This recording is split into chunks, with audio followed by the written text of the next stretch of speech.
करते हैं पीएच की परिभाषा क्या होता है। यहाँ पर व्हाट इज पीएच, अगर यहाँ पे आप लोग सर्च करते हैं व्हाट इज पीएच या पीएच स्केल क्या होता है, यहाँ पर पूरी डिटेल में बात करें पीएच मान क्या होता है, पीएच स्केल क्या होता है, पूरी डिटेल में इसमें बात करें। पावर ऑफ हाइड्रोजन, जो पीएच का यहाँ पर पूरा नाम होता है पावर ऑफ हाइड्रोजन होता है।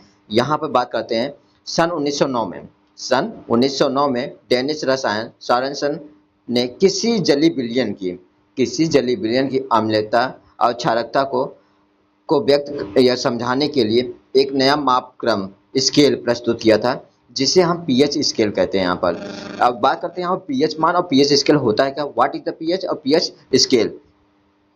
यहाँ क्या होगा पीएच के लिए, यहाँ पे इसका नाम क्या होगा, पावर ऑफ हाइड्रोजन होता है। यहाँ पर किसी जलीय विलयन की अम्लता या क्षारकता को व्यक्त करने या समझाने के लिए नया मापक्रम स्केल प्रस्तुत किया, जिसे हम पीएच स्केल कहते हैं। यहाँ पर स्केल के अनुसार यहाँ देख लेते हैं यहाँ पर दूसरा परिभाषा, यहाँ पर सूत्र के हिसाब से जो परिभाषा बनता है इसको देख लेते हैं।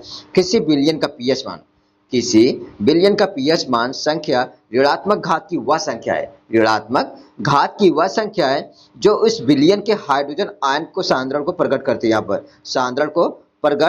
है। यहाँ पर और यहाँ पर यश बराबर यहाँ क्या होता है 10 की घात क्या होगा, यहाँ पर 10 की घात क्या होगा, यश बराबर क्या होगा पीएच होता है। यहाँ पर 10 की घात माइनस पीएच होता है। यह यहाँ पर इसका दूसरा यहाँ फार्मूला देखते हैं। यहाँ पर सूत्र के हिसाब से किसी बिलियन में उपस्थित हाइड्रोजन आयनों H+ की सांद्रताओं के ऋणात्मक लघुगणक मान को पीएच मान या पीएच स्केल कहते हैं। यहाँ पर किसी बिलियन में उपस्थित हाइड्रोजन आयनों H+ की सांद्रताओं के ऋणात्मक लघुगणक मान को पीएच मान या पीएच स्केल कहते हैं। जबकि लघुगणक का आधार 10 होता है, जो लघुगणक होता है ना, जो इसका आधार होता है ना, जो लॉग होता है, लॉग इसका जो बेस होता है ना, लॉग के लिए इसका बेस हमेशा 10 रहता है यहाँ पर। और log 10 का वैल्यू हमेशा याद रखना 1 होता है। log 10 का वैल्यू इसका जो बेस हमेशा 10 छिपा रहता है और log 10 का वैल्यू कितना होगा 1 होगा। पीएच बराबर सूत्र क्या होता है यहाँ पर, पीएच बराबर होता है माइनस log H+ होता है। यह क्या होता है ऋणात्मक लघुगणक, यह हाइड्रोजन आयन सांद्रण को प्रकट करता है, वो पीएच स्केल कहलाता है। यहाँ पर यहाँ क्या होगा H बराबर क्या होगा 10 की घात यहाँ माइनस पीएच होता है। यहाँ पर अब यहाँ देखते हैं पीएच के प्रकार, यहाँ इसका परिभाषा हो गया, पीएच का सूत्र हो गया पीएच बराबर। अब पीएच कितने प्रकार होते हैं इसको देख लेते हैं। यहाँ पर पीएच के प्रकार, पीएच 2 प्रकार का होता है। अगर कोई पूछ ले पीएच कितने प्रकार का होता है, 2 प्रकार का, अम्लीय पीएच और क्षारीय पीएच। अम्लीय पीएच और क्षारीय पीएच होता है। यहाँ पर 2 प्रकार का होता है। वे पदार्थ जिनका पीएच मान 7 से कम होता है, वे पदार्थ जिनका पीएच मान 7 से कम होता है अम्लीय पीएच कहलाता है। यहाँ पर जैसे पीएच है यहाँ पर उसका क्या है, यहाँ पर 7 से कम है। यहाँ पर 7 से पीएच वैल्यू क्या है, कम है, वो क्या है यहाँ पर अम्ल है, एसिड है। यहाँ पर दूसरा बात करते हैं यहाँ पर क्षारीय के लिए क्या होगा, यहाँ पर क्षारीय पीएच, बेस पीएच क्या होता है। यहाँ पर वे पदार्थ जिनका पीएच मान 7 से अधिक हो, वे पदार्थ जिनका पीएच मान 7 से अधिक हो क्षारीय पीएच कहलाते हैं। यहाँ बात करें पीएच के लक्षण, पीएच के मान के लक्षण क्या होते हैं, इसके यहाँ इंपॉर्टेंट पॉइंट है। ताप बढ़ाने पर पीएच का मान क्या होता है, घटता है। ताप बढ़ाने पर पीएच का मान क्या होता है, घटता है। जिसका पीएच मान 7 से कम होता है, जिसका पीएच मान 7 से कम होता है वे अम्लीय विलयन कहलाते हैं।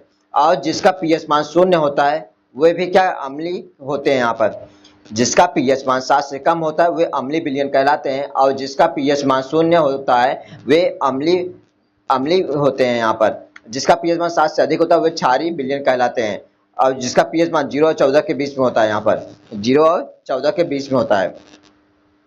पीओएच के लिए हम देखते हैं यहाँ पर पीओएच का मान या पीओएच पावर ऑफ हाइड्रोक्सिल, किसी विलयन में उपस्थित हाइड्रोक्सी आयन OH की सांद्रताओं के ऋणात्मक लघुगणक के मान को पीओएच मान कहते हैं। यहाँ पर किसी विलयन में उपस्थित हाइड्रोक्सी आयन OH की सांद्रताओं के ऋणात्मक लघुगणक मान को पीओएच मान कहते हैं। जबकि लघुगणक का आधार इसका जो बेस होता है 10 होता है, और यहाँ पीओएच बराबर दिया गया है log 10 OH दिया गया। यहाँ पर इसका सूत्र ही होता है। यहाँ पर क्या होता है सूत्र, यहाँ पर पीओएच बराबर माइनस लॉग OH होता है, इतना ध्यान देना यहाँ पर। अब पीएच मान का महत्वपूर्ण सूची हम देख लेते हैं। यहाँ पर पीएच मान के लिए जल का पीएच मान कितना होता है यहाँ पर? जल का जो पीएच मान होता है 7 होता है, उदासीन होता है। नमक का पीएच मान कितना होता है? 7 होता है, इतना ध्यान देना है सभी का। शुद्ध जल का पीएच मान कितना होता है? 7 होता है। दूध का पीएच मान कितना होता है? 6.4 होता है। सिरके का पीएच मान कितना होता है यहाँ पर? सिरके का पीएच मान कितना होता है? 3 होता है। मानव रक्त का पीएच मान कितना होता है? 7.4 होता है। नींबू का पीएच मान कितना होता है? यहाँ 2.4 होता है। NaCl का पीएच मान कितना होता है? 7 होता है। अम्लीय घोल का पीएच मान कितना होता है? 7 होता है, 7 से कम होता है। अम्लीय घोल का पीएच मान 7 से कम होता है। उदासीन घोल का मान 7 के बराबर होता है। यहाँ पे इतना ध्यान देना। और यहाँ क्षारीय घोल का पीएच मान कितना होता है? 7 से अधिक होता है, इतना ध्यान देना। यहाँ पर यहाँ सब इंपॉर्टेंट पॉइंट्स हैं, एक बार रिवीजन बता देते हैं हमने क्या किया है। यहाँ पर सूत्र कौन कौन बताए हुए हैं। पीएच के लिए सूत्र क्या होता है यहाँ पर? माइनस लॉग एच प्लस होता है, एच प्लस होता है यहाँ पर। और पीओएच के लिए सूत्र क्या होता है? Minus log O H, minus log O H होता है ये पीओ। अब दोनों में संबंध की बात करते हैं। आप कितना होगा यहाँ पर? P H plus P O H बराबर कितना होगा यहाँ पर? 14 होगा। P H plus P O H बराबर कितना होगा? 14 होगा यहाँ पर। ठीक है, आज का वीडियो हम यही समाप्त करें। थैंक यू, जय हिंद।